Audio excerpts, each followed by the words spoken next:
The Omaha Steaks end-of-season sale is here to deliver everything you crave to reset after the holidays. From handcrafted USDA-certified tender steaks to gourmet burgers, versatile chicken and pork, and more. No matter what you order, you'll know exactly what you're getting. Premium, lean protein that everyone loves.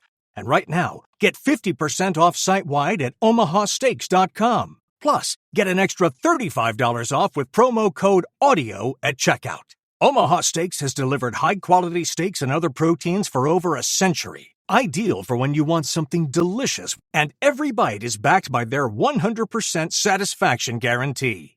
Reset after the busy holiday season with the exceptional taste of Omaha Steaks. Visit omahasteaks.com for 50% off site-wide during their end-of-season sale. And for an extra $35 off, use promo code AUDIO at checkout. That's omahasteaks.com. Terms apply. See site for details.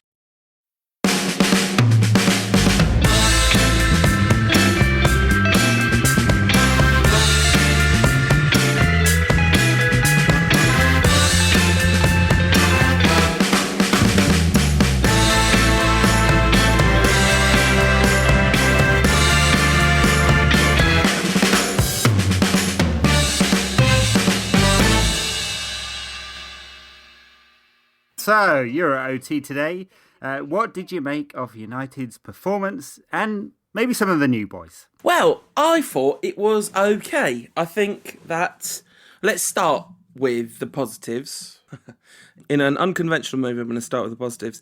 I thought that we were extremely well organised defensively for 80 minutes of that game. I thought that Matteo Darmian was superb, and I think that Schneiderlin... He made a couple of small mistakes, but he did a lot of really good work. And his cover when Daley Blind went upfield, just the whole defensive unit looked really well organised to me. And that's a huge leap forward from this time last season, of course. Yeah, no, I agree with that. I thought United's three best players were Smalling, and Darmian and Shaw. And I suppose it might say a little bit about the game as well, that three of United's best players were defenders. But I thought you were right. As a unit, it worked. Blint, a couple of early nervous moments. Harry Kane sat on him from 5 seconds into the game, which I said on the pod last week. It's really obvious tactic. Yeah. But actually, he did all right, Blint, and Spurs were unable to get the ball up to Kane. And I rather thought they'd go a bit more direct, and they didn't do that. It's not Pochettino's way, I guess. But that would have had some effect, I would think. So he grew into the game. The other three, excellent throughout. Schneiderlin, defensively did really well. A whole bunch of tackles and interceptions. His numbers are really good. Just a little bit hesitant on the ball. And I suppose that could be said for a lot of United's players today. Not great in possession, Van Gaal pointed it out after the game. And I guess that's it, really. It was a solid performance from United. Just about scraped through it, despite that panicky last 5 minutes. Very, very lucky with the chance that Eriksen had. But just enough, Yeah, absolutely. And it's a big win. It's a big win to get things off to a good start against a relatively tough opposition, although Spurs should be very disappointed with themselves that they couldn't take more advantage of United, I think. You mentioned Kane on Blint. It was hilarious. It was like Harry Kane was man-marking Daley Blind. I was kind of looked over a few times, like he's just standing right next to him. And it's definitely not Blint following Kane, definitely the other way around. A very obvious decision to target him. I thought that in terms of the attacking play, the goal came as a result of a really nice move. And then there was one or two decent other moments, but certainly the Spurs keeper didn't have to make a ton of saves. Mata was good on the ball. There was one absolutely fantastic moment where it looked like he beat two or three players and then drilled a crossfield ball at the speed of light directly to Ashley Young's left foot, which was pretty impressive. Yeah. So, some decent attacking play. I mean, it was the 65th minute before United got a shot on target. Wow. Which tells you something, right? So, yeah. I mean, and the thing is about that, I mean, possession's even between the two sides, but United played twice as many balls in the final third, right? So United had the ball in really good positions, but didn't quite make enough of it. And it kind of shows in some of the key attacking players. Young created one chance in the game, didn't beat a man all game. I mean, literally didn't. Not one successful take on. Rooney had a very quiet game. Mata just very deep, and I'm not sure that helped him. He just unable to get into some of the key points. So although United had a lot of possession in the right area of the field, just didn't create that many chances today. And maybe it'll click in time. And I guess it's sort of a new unit with Memphis there in the middle, and Memphis's his biggest problem is that he takes too much time on the ball, and it's just a bit of lack of experience, that one. And I think throughout the season, I'm sure Van Gaal will press him to do this, but he will move the ball quicker, and United will be much better as an attacking unit when he does that, and everyone's kind of syncing together. Van Gaal said in the press conference afterwards, he was asked about the new boys, and he told them before the game, don't try too hard, don't use too much passion, also use your brain. And he said he was talking to the new boys, but essentially that was pretty much a message for Memphis, I think. It was don't try too hard, he's going to be super keen to impress, he's just that type of player. There were a couple of moments where you think, oh, he's a player. There is one heck of a player in Memphis. The little period just before the goal and just after the goal, about 20 minutes in total probably, which was United's best spell. Memphis was really important in that. A couple of smart bits of interplay with Mata and Rooney. Rooney, I think, this show has a bit of a reputation for Rooney hammering. And I don't think he particularly warrants hammering after that game, just in that just looked like an undercooked early season Rooney performance. I was surprised that Van Gaal kept him on for 90 minutes. That looked like a bit of an error, really. I would have been very interested to see Chicharito given a 20-minute run out at the end of that game. Stretch a few tired legs at the back and all that stuff. Generally, the fitness was definitely undercooked by that short pre-season. But considering we won this game, that's probably a risk worth taking, given that we're not kind of hit by an injury crisis. Although Phil Jones has got injured, is that an injury crisis or a blessing in disguise situation at the moment? Well, yeah, I mean, you wonder how he manages to get out of bed without getting injured. Well, apparently he didn't. Small blood clot he's got, or some other 18th century disease. He had shin splints. Was it last season or shingles. The boys' He had shingles. I mean, look up a dictionary of weird tropical diseases, and I'm sure Jones has had one or two of them. It's just that the man doesn't ever stop getting injured. Anyway, right, that's an aside. Rooney, you talked about, yeah. Look, there's no real need to bash him. This was just typical Rooney lack of fitness and sharpness. I mean, if Walker hadn't walked the ball into the net, you'd have had a good laugh at Rooney dallying on that ball. I mean, he's 5 yards out, just hit the ball, man. And he's trying to trap it. I guess he needs to concentrate really hard on his first touch, doesn't he? And he very nearly got caught out. In the end, it was something of a comedy own goal. Contrast with Memphis, of course, whose first touch is fantastic. I mean, I'm not saying it's Berber-esque, but it's not far off. The ball sticks to him. We'll see if he can pull off some real Berber moves at some point. He's got every move under the sun. Like, the thing about his first touch is it's different to Berber's. Berber's was like his foot was made out of memory foam, which I think Mata has a bit of that as well, that kind of ability to pull the ball down out of the sky. But Memphis's first touch is like, I don't know, it's like some YouTube freestyler or something whose first touch is just a repertoire of ridiculous skills. Yep. I think we're going to see a few tricks in the season ahead. He's definitely got the skills, hasn't he? And it just needs to add a bit to his all-round game, and I think that's really just a bit of game intelligence. I mean, for me, he does not look like a number 10.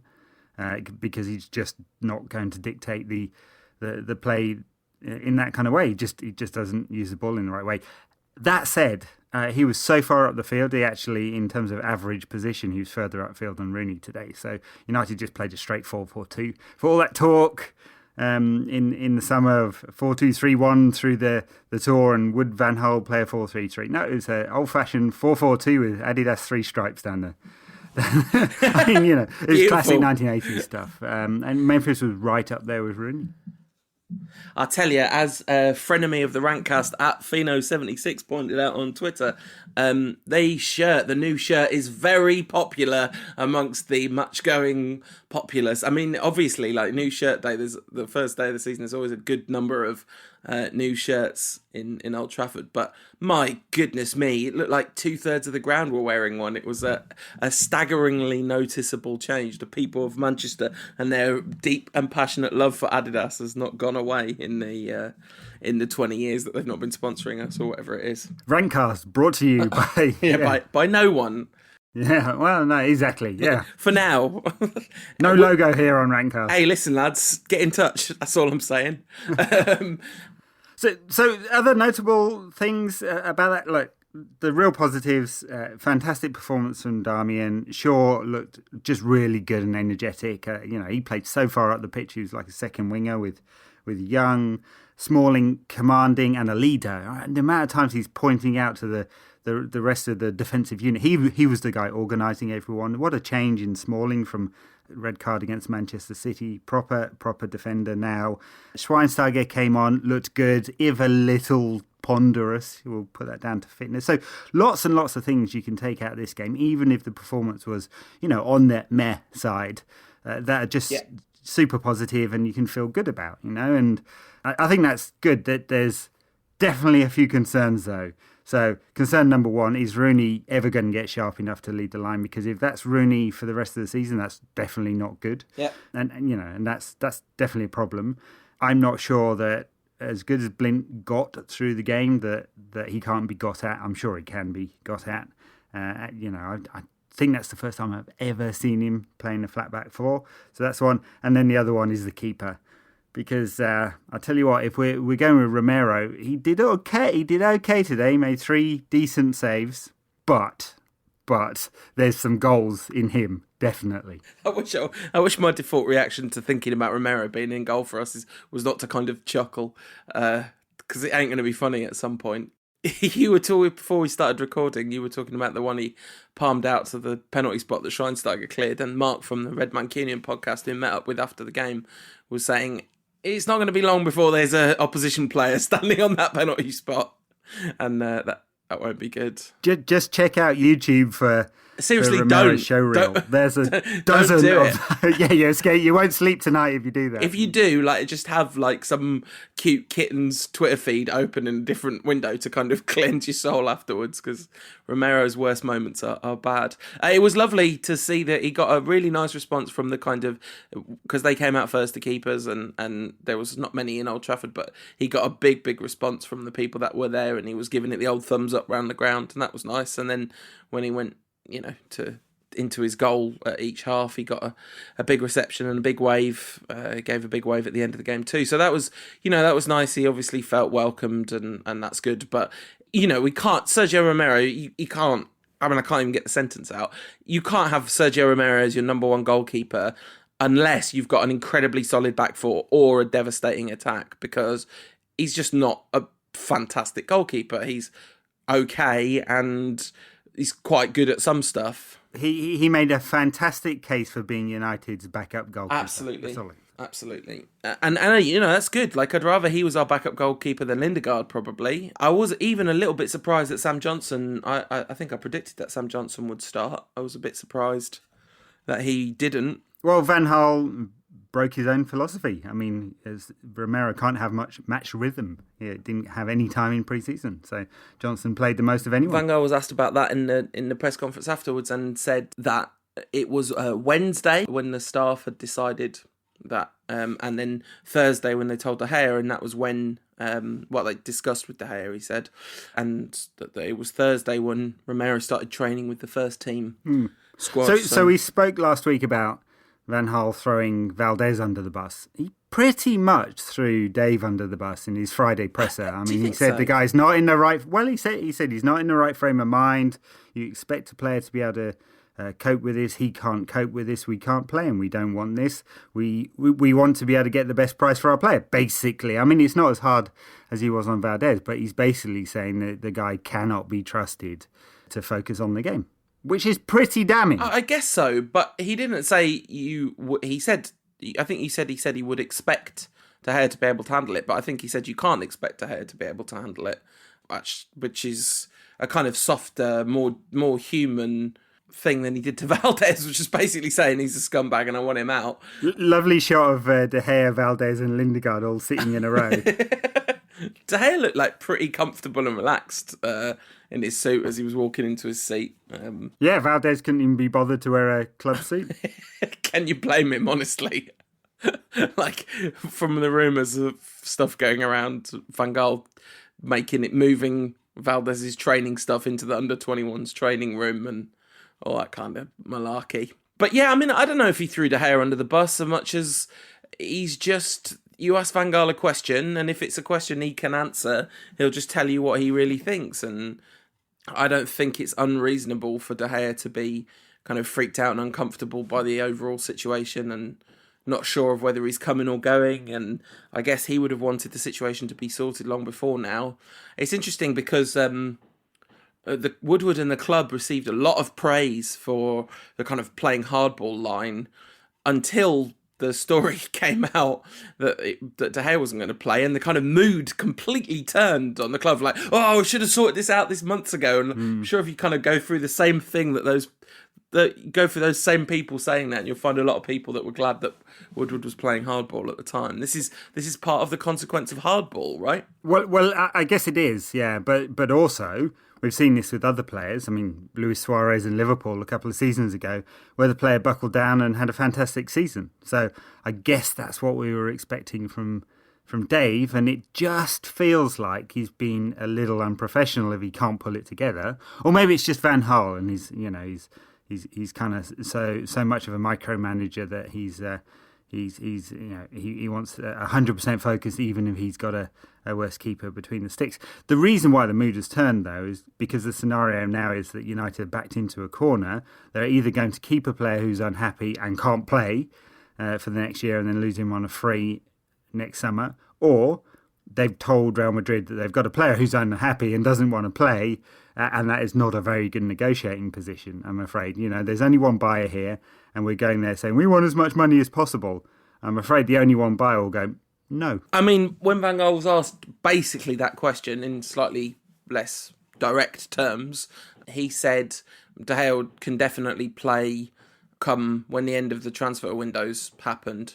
That was basically what he said, that if he's still here, then he'll definitely be back in the first team plans, sort of thing. But does that make any logical sense, right? The guy is not ready to play, right? This is what we've been told. He's not mentally right to play. So are we saying once the opportunity for him to go to Real Madrid is closed off, finally, unless Real Madrid pull out the money that United are asking, apparently 40 million euros, then he's suddenly going to go, yeah, all right, then, well, I'm here for another year? Or is he going to sulk a bit more? Well, it's interesting, but to quote Van Gaal yet again, what Van Gaal said was what you'd said about him kind of being a micromanager, that he said he specifically called out the fact that it was the goalkeeping position, and he said of all the positions on the pitch, the goalkeeper is the one who requires the most focus. He's got to be fully focused for the whole game. And so that could kind of explain why he's taken that somewhat dramatic step now, and he would bring De Gea back into the lineup. It's not necessarily that De Gea's sulking, it's just that he's a bit distracted. Either way, it's not a great position for United. No, if he not gets at all, sold no. in the next 3 weeks, United have to buy another keeper. I mean, I suspect that the club are doing what they did with Daley Blind last season, and a deal will be done at the 11th hour for Jesper Cillessen if needed. Right, he's the obvious one, and Ajax out of Europe, so he's not cup tied. That's what's going to happen if De Gea is sold, or we'll gamble on De Gea's focus coming back after September the 1st, or hope that Romero suddenly becomes a world-class keeper that he hasn't proven to be at his last two clubs. No, I mean that one's not going to happen, is it? He's just not that good. He's just not that good. He's not terrible. He's not a disaster, but he's not reliable. I want to just go back to rewind like 5 minutes and just say one last thing about the positives. You mentioned Schweinsteiger coming on, and he definitely didn't look fully at the races fitness-wise. Van Gaal saying he came back off his holidays, and that was why he wasn't starting. But The leadership thing was just hilarious. It was just hilarious. He just immediately, seconds after coming on, he's starting to tell people where they're supposed to stand and what they're supposed to do with the ball. Absolutely beautiful to watch. You can see them all kind of looking around going, not used to this. Michael Carrick doesn't do this. It was really cool. It was also cool to see Schweinsteiger warming up with McNair and Pereira before the game, doing training drills and kind of chatting with them. And this whole notion that he's just going to be a super useful player to have around off the pitch. I do hope that he can find a good level of fitness for a good period of the season. Because I'm sure he will. I'm sure he will. Yeah. This is not a Michael Owen situation where he's barely going to play a game and supposedly he's a good influence, although I'm rather dubious about that claim of Ferguson's before. He literally just meant by that, he's a good influence on me because I like talking to him about horses. Yeah, that's probably it, isn't it? Yeah. No, I think Schweinsteiger will be fantastic around the club. I mean, it's not like this United side's inexperienced, though, I've got to say, but that lack of leadership has shown. I mean, Rooney's leadership style got better through the season. It got better because he stopped trying to do any leadership. Because when he tries to lead, he screams at people in their faces, which is exactly what Schweinsteiger is not going to do. So, proper captain there. Rooney may have the armband, but we know who the leader is in the dressing room now. And that's great. I think that's fantastic. But actually, you look at United's squad or the team today, and there's a couple of young guys in there. So Shaw, and that's it, right? Memphis. Shaw and Memphis. Shaw and Memphis are the younger guys, and then everyone else is over 25. So, players at their peak or just past it. So not a young side. A few kids around the bench. Pereira and McNair are on the bench, but this is an experienced side, and it kind of closes off some of the excuses, doesn't it? Van Gaal's got players for almost every position he wants, except for the three key ones down the spine of the team. Just that minor problem. They're in a good age. They're experienced, and this is Van Gaal's moment now. He's got to build a team that has some real momentum, and it looks like from today they've got some, right. I think that was important just for that. Yeah. A word about Ander Herrera. I don't know when it's going to happen, but at some point he's just going to be picked every game. It has to happen. United's use of the ball. I mean, Van Gaal called it out after the game, said we didn't use the ball very well. United's use of the ball, the tempo of the passing, the range, direction and creativity of the passing will all be better with Herrera in the team. And I don't really care if it's Young, Mata or Depay that drops out. One of them, right? Those three can shift around. But one of them has to go and Herrera has to come into the team. It's just obvious that has to happen. Yeah, absolutely. And talking of Herrera, Juan Mata, you mentioned that he played really deep, which was not ideal in terms of our possession, but he put in a heck of a shift. Like, he really, really worked down that right-hand side. And he definitely had to when Valencia came on. Gosh. Valencia had 10 minutes, and in 10 minutes, touched the ball 6 times. And I would say there were probably 6 errors in that as well. I mean, he gave such a brilliant demonstration of why he should not be a right back. Anyway, I digress. Juan Mata did a fantastic job covering for him in those last 10 minutes. It nearly really wasn't funny at all, but in retrospect, it was funny. How the whole team crumbled when Darmian. It's not your right back isn't supposed to be the kind of pivot on which the whole team is built, but as soon as everything was totally ruined, the second he swapped Valencia for Darmian. Squeaky bum time immediately, wasn't it? Yeah, it really was. It really, really was. But all in all, huge to get the win. The first question Van Gaal was asked at his press conference was by someone saying, what did you think of the performance? And Van Gaal kind of turned on him and said, why are you not asking me about the result? And then cracked a smile and went, I know why you're not asking me about the result. You are right. We were lucky. So he kind of acknowledged it, which is good because, last season when we played against Chelsea and he kind of said that was the best performance of the season and all that stuff. I think that was the last thing we all needed to hear today, that Van Gaal was somehow kind of happy with that as the final product. Right. That had been a bit Moisey. Yeah, exactly. So there was that. Pochettino claimed that Spurs dominated the match and should have won. He did. It was a slightly odd claim, I thought. He also made reference to the fact that his team were a lot fitter than United and pulled a kind of slightly pleased with himself grin, but then straightened his face immediately and said, Of course, the result is the only thing that matters. Yeah, I'm not sure that Spurs were fit. I mean, they came strong in the last 10 minutes, but I wonder whether that was just United closing in and a kind of mental shift rather than a fitness shift. Spurs only had 3 games in pre-season. They had a couple of games at the end of last season, went on tour to Sydney and Melbourne, which is kind of weird, or wherever it was, somewhere in Australia anyway. And then only had 3 in pre-season. They played the MLS All-Stars, in which they were beaten by a Gerrard and Lampard-less All-Stars team. And then they played a couple of times in Germany this week against Real Madrid and AC Milan and lost 1-1. Yeah, they definitely didn't dominate that game. I don't know what the numbers are chance-wise. Yeah, 10-9 United, 50-50 possession. I mean, it depends who's counting, really. But definitely didn't dominate. And as I said, United had the ball in the right areas. Spurs didn't. So a lot of Spurs possession in the wrong part of the pitch. So, no, but, you can't say they didn't almost deserve something out of the game, right? I mean, Eriksen most certainly should have scored, and that would have changed the game quite a bit. I was thinking, at the end of the game, if they scored now, I'd feel United are a little bit hard done by, but not really hard done by. You can't sort of say that. I mean, United could well have been punished for not getting a second, which they really, really should have done something to crack open that door and get a second, so it wasn't the way it was in the last few minutes.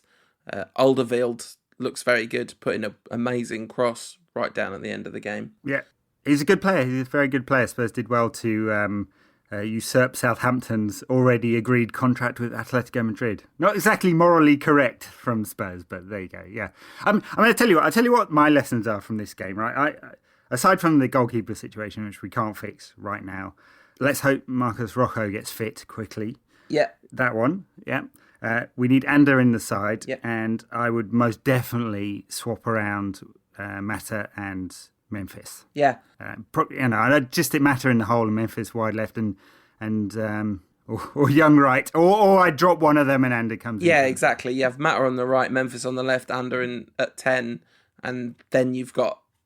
that sounds good. Just talking about that gets me kind of jazzed up and excited. I almost had 12 players in the side. But that's another strategy. Yeah, anyone thought about that one? That would defo work. Defo.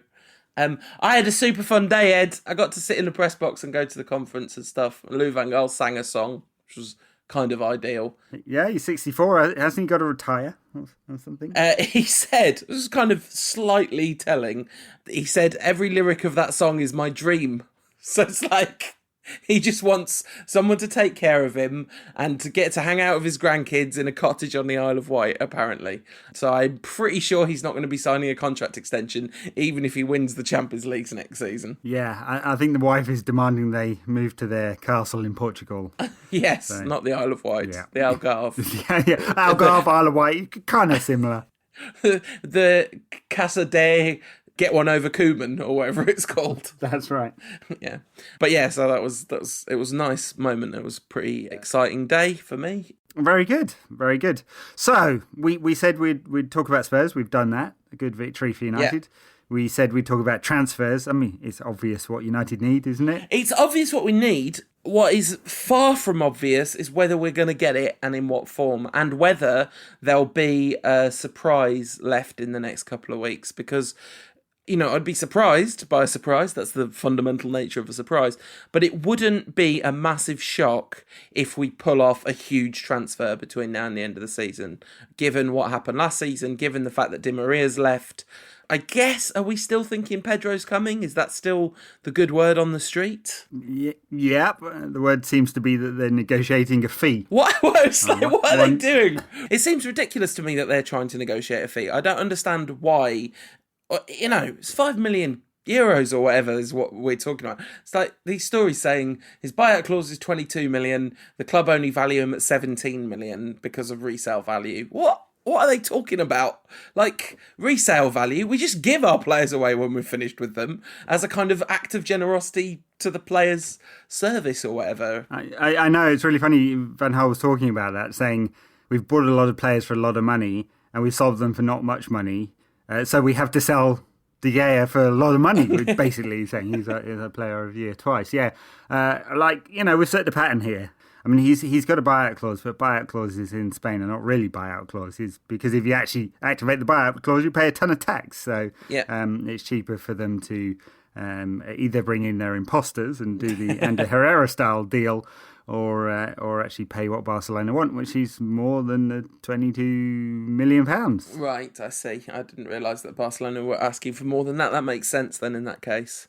Talking of transfers, the squad numbers have been announced, and it looks like appropriately United have retired the number 2 jersey in memory of the greatest number 2 of our times, Rafael da Silva. Not the best, in terms of contribution on the pitch, I think it's fair to say, but he was a spiritual successor to Gary Neville, if not a footballing successor to Gary Neville. And it is definitely a bit sad that he's left. It is.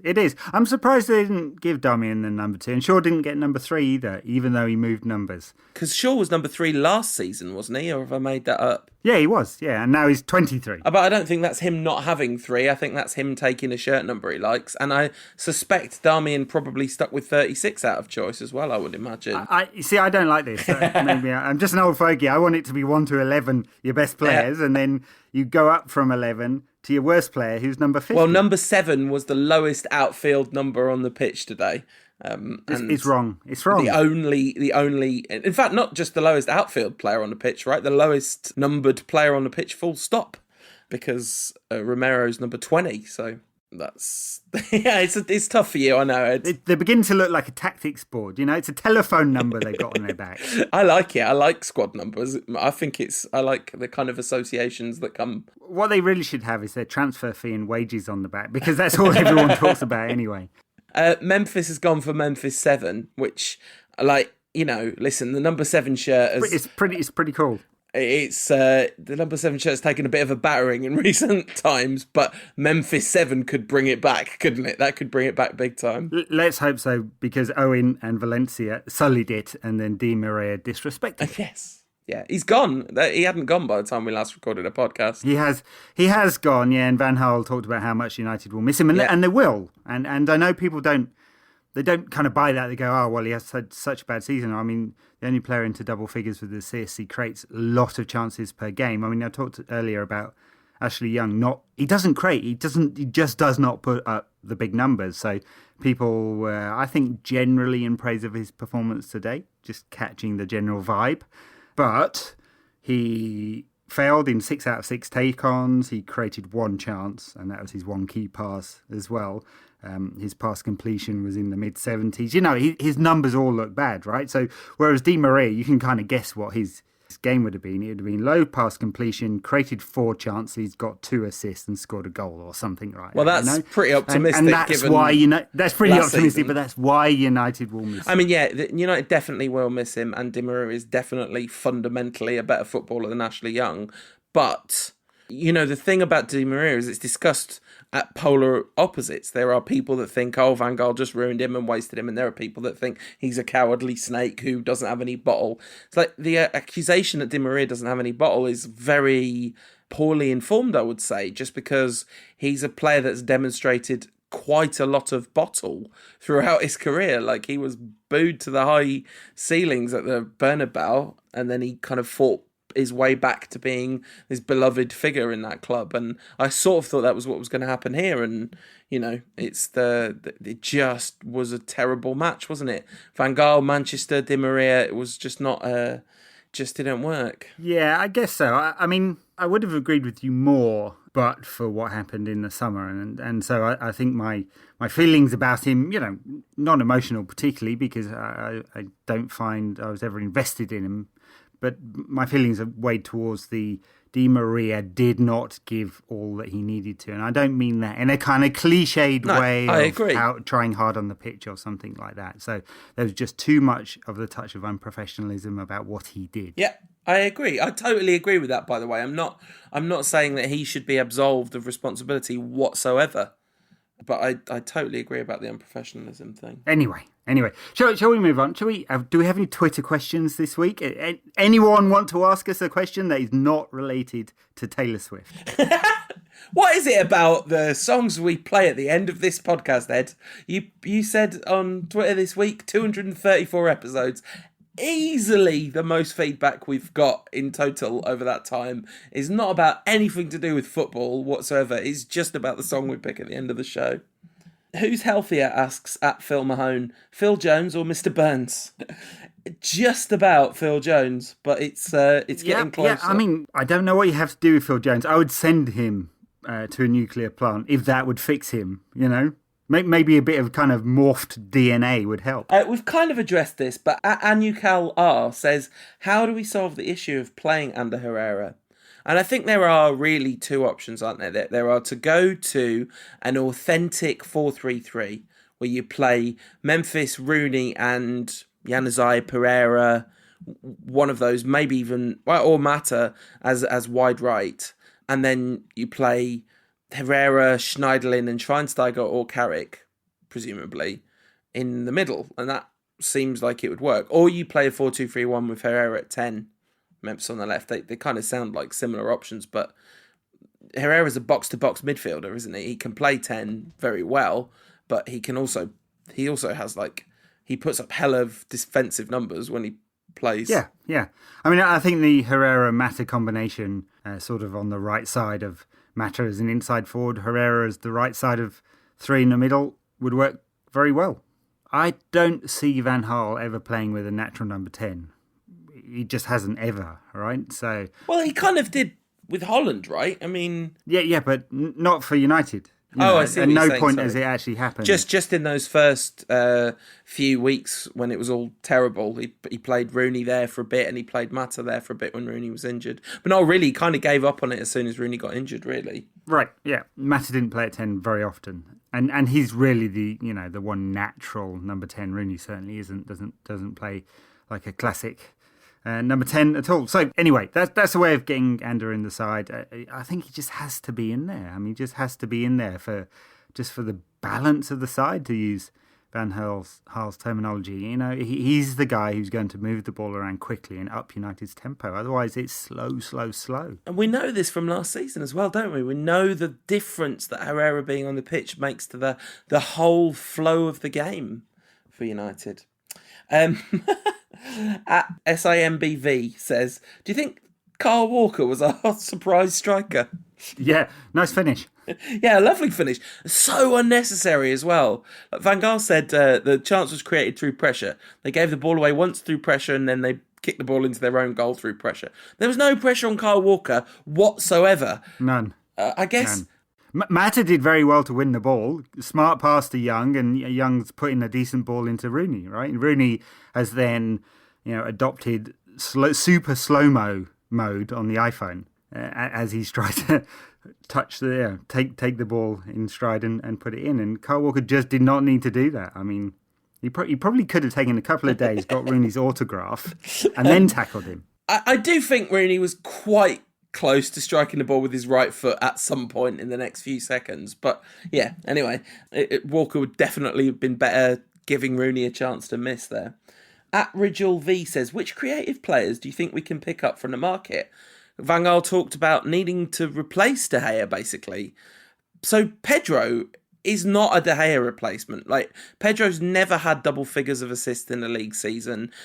He's never cracked the top 5, I don't think, of Barcelona's key pass generators across the season. I looked all this up the other day. So, Pedro is a goal scorer. Like, that's he's what an he inside does best. forward. Yeah, exactly. Yeah. So he is not the kind of creativity answer, although he will generate goals and he will add another dimension to our attack. And certainly then you could switch to a 4-3-3. Probably bad news for Juan Mata, that, but anyway. But yeah, who is there? Who are we going to buy, Ed, that's amazing Galactico creative midfielder? I'm not sure I have an answer for you. I mean, Di Maria solves all those problems, right? If only he wanted to play for us, that would be so ideal. A moment ago you said replace De Gea. Oh, did I? You Sorry. could play him on the wing. I mean, he strikes the ball nicely.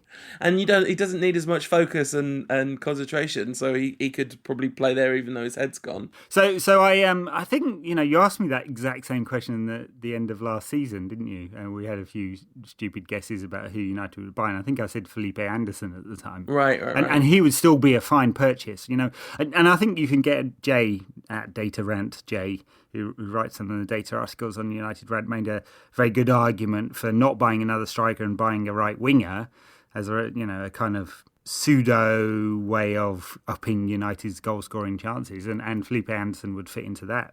I don't think there's an obvious one. I think Pedro will end up at United, and he's an inside forward.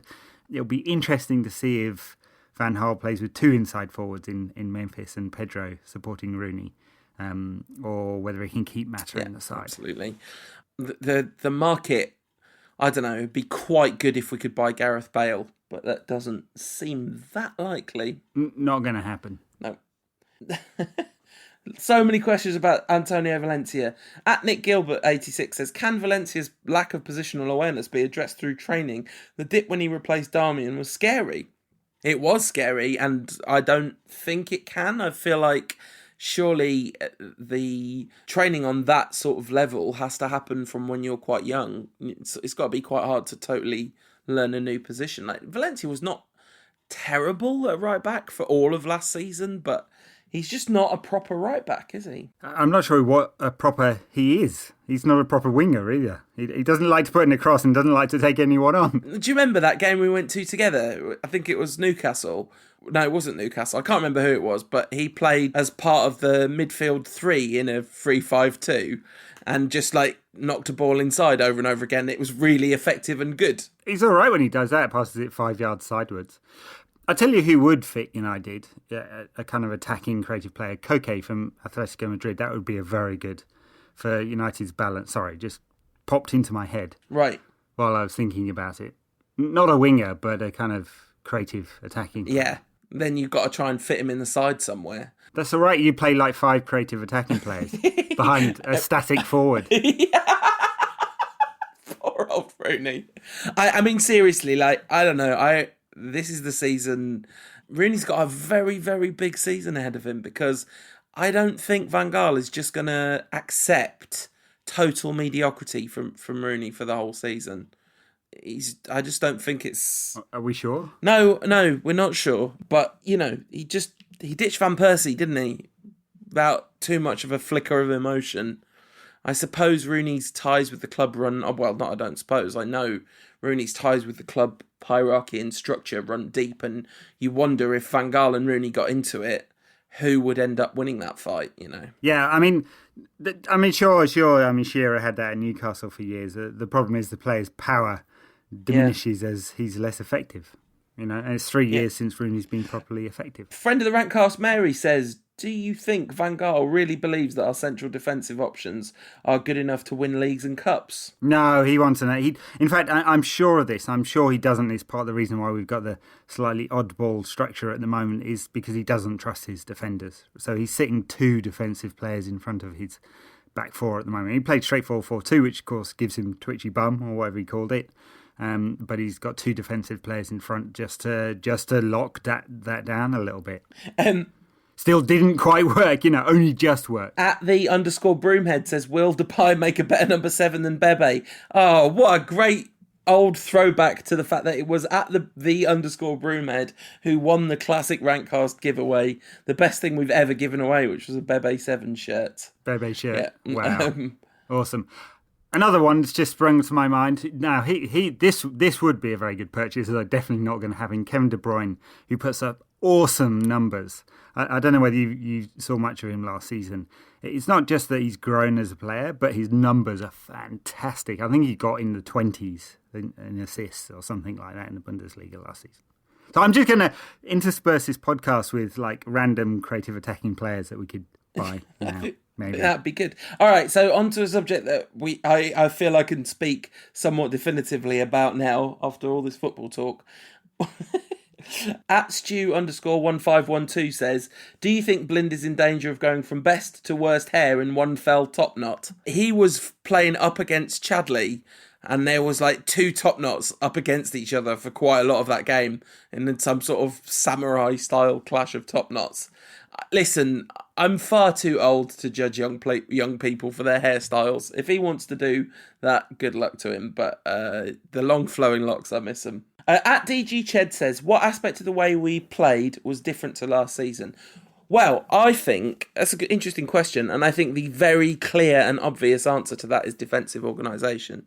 It's just an absolute world apart from where we started last season. That's kind of just they look like a totally different team defensively. Well, they are mostly a couple of the same players in there, but different structures, different midfielders ahead of them. Schneiderlin in there is going to make a big difference across the course of the season. It's amazing to watch him. Like, he's so used to Carrick, and for all Carrick's amazing qualities, of which there are plenty, it is nice to have a midfielder just like look at an attacker and go, right, I'm going to clatter into you with a massive charging tackle now. Good luck. Yeah, no, that's good to see. And then it is, yeah, as we spoke about, it's definitely going to be a big influence on United's season. Yes. All right, now, big question. Will Schweinsteiger play against Aston Villa? It's coming up. I bet he'll come on as a sub again. I wouldn't be surprised to see exactly the same 11 that started that game. We'll know in advance, of course, because Van Gaal always kindly tells us what he's thinking in that regard in his press conferences. But yeah, it's a Friday Night Lights game. But this is not the new Premier League Friday night games, which comes in from next season. But there is an EDL march in Birmingham, sadly, on the Saturday. So the West Midlands Police asked them to move this game to Friday night because they couldn't move it to Sunday because of United's European game. Will Carl Chandler be come to the game? I wish he was. It'd be nice to see Connie Britton too. And, you know, it's nice that we've kind of got a Tim Riggins-esque player in midfield now. Because we've needed one for a long time. Friday Night Lights references aside, Villa won today, right? They did. Actually, I managed to watch the game. Were they good? It's a good result for them because they were not bad, actually. I thought Bournemouth would win that, I have to say. Yeah, I know. I mean, there's the romantic's choice, right? Bournemouth winning that one. Villa were not bad. They controlled a lot of the game. Scored a fine goal from a corner. I mean, if you can score a fine goal from a corner. Yeah, you can. Ask Paul Scholes. Yeah, well, yeah, headed goal, and this from about 5 yards out, but still, Okay, decent goal from the corner. Controlled much of the game, looked pretty comfortable by the end. So I thought they were pretty good. Look in decent shape. I mean, they've obviously got a striker problem now. They've lost Benteke, haven't really brought anyone in, but except for Rudy Gestede, who scored the goal. So they look okay. They looked organised. There's a good shape about them. They haven't got a lot of tools in that locker. I don't think they're going to cause United loads of problems, but there you go. They started the season all right. They've had a pretty tumultuous summer at Villa. No more tumultuous story in the whole transfer window, as far as I'm concerned, than the peculiar activity of Fabian Delph. Oh dear! I mean, that was such an odd one. He was in Manchester apparently, had his medical, literally came home. Decided, City, I think, had said they'd kind of announced that they were going to sign him, and then he said, no, I'm not going anywhere, I'm looking forward to the season ahead with Aston Villa, and then a week later he was gone. I definitely think that Villa fans will hate Delph more than United fans hate Di Maria. Yeah, it was not good. I mean, he was a hero for a second, wasn't he? Because he turned down the big bucks and the place on the bench, and you might as well call him Fabian Homegrown. Do you think so, though? Because I think he's actually quite good. He is quite good, but and he will get some games at City, if only because their central midfield wasn't very effective last season, right? So they've lost Lampard. They had to replace the Englishness. The extra body in midfield, and Fernandinho was not good. Right, so and actually Yaya Toure had a poor season. I always told you he's average. Proven right 5 years on. Yeah. So I think he'll get some games because of that. Of course, Milner went as well. So there's space in City's squad, and he should get more than a Jack Rodwell. Yeah, absolutely. And yeah, he's a better player, I think. He was so important for Villa last season in keeping them up. But yeah. And of course, they lost Benteke as well. He's gone to Liverpool. A lot of money, I suppose, for a player who's had a few cold spells in his career. But I don't know where you stand on the Benteke thing. I've always been of the view that Christian Benteke is very good at football, and that's actually, although you could say the price is not right, in terms of what Liverpool need, isn't that good? Isn't it a good signing for them? Am I wrong about that? He's very good at football sometimes. Yeah. And that's the big problem. And that's why £32 million looks a lot of money. He can score some fantastic goals. He's a great big unit. Awful way of describing him, but he is a physical presence. He is technically very good. He's got all the things that should make up a great number 9, but he doesn't always put it together. And that's just the reason why a lot of clubs were going 32 million is too much. Liverpool desperately wanted a striker, even though they've got like 15 of them. None of them any good, of course. And so they paid the money. I mean, maybe they can just balance it out because they got Danny Ings on a free, basically free, right? So, and so maybe they feel good about that. Maybe someone will take Balotelli and Borini will be sold so they can balance the books like that. But it's a bit of a gamble. And Lambert's already gone, hasn't he, to West Brom? But yeah, back to Villa. Micah Richards signed for them. That's a good signing. They were very disappointed not to get Tom Cleverley. Each to their own, right? Someone's got to be disappointed. I bet Tom Cleverley's mum thinks he's dead good. Harsh. Everton very poor today. Oh, were they? Yeah, interesting. I can't believe the central midfield axis of Gibson and Cleverley is not proving on. I have no idea who they actually played today. But Tom Cleverley, not a bad footballer, as I maintained. And Villa wanted to keep him, but they've not been able to. But they've brought in a lot of players, right? They seem to have bought the whole of Ligue 1. And it started well for them. You would hope that... And the one really good thing about today, as I said earlier, was that defensive organisation. And I think that's going to stand us in really good stead. And it is going to be about whether we can put those attacking moves together to break Villa down. But I think we'll do okay away from home this season, even though we didn't last, because we want teams that are coming on to us, right? Yeah, the only thing that United really need to change is just to play the same way. Right, just play exactly the same way at home and away. Yeah, too much caution away from home last season, and it really cost United. So, I think keep the ball, be positive, look for attacking opportunities. Let's get Herrera in the side. He won't start against Villa, but I think United will do all right. Cleverley did all right today, by the way, just as an aside. Ross Barkley was very good. Ah, interesting. He's quite a creative player, isn't he? He is. He's just better when he doesn't think. I think when. Martinez gives him a difficult role, as in he's got to be tactically aware. It's not good, so just give him a free role, and he's got lots of skill. Yeah, we better not sign him if he's not a player who does well when he has time to think. Because I'm not sure. I'm sure there will be lots of people who'd like him. He's young, English, and scores spectacular goals. Very fine goal today. I'm not sure he'd fit with Van Gaal's system. Okay, so I guess we better do some sort of prediction for this one. Well, so my 3-2 prediction from last week didn't go very well. No, I can't remember what I predicted. No idea. My bet, but if you want to join the £1 bet club, it's just for fun. You can bet or not. I actually do bet.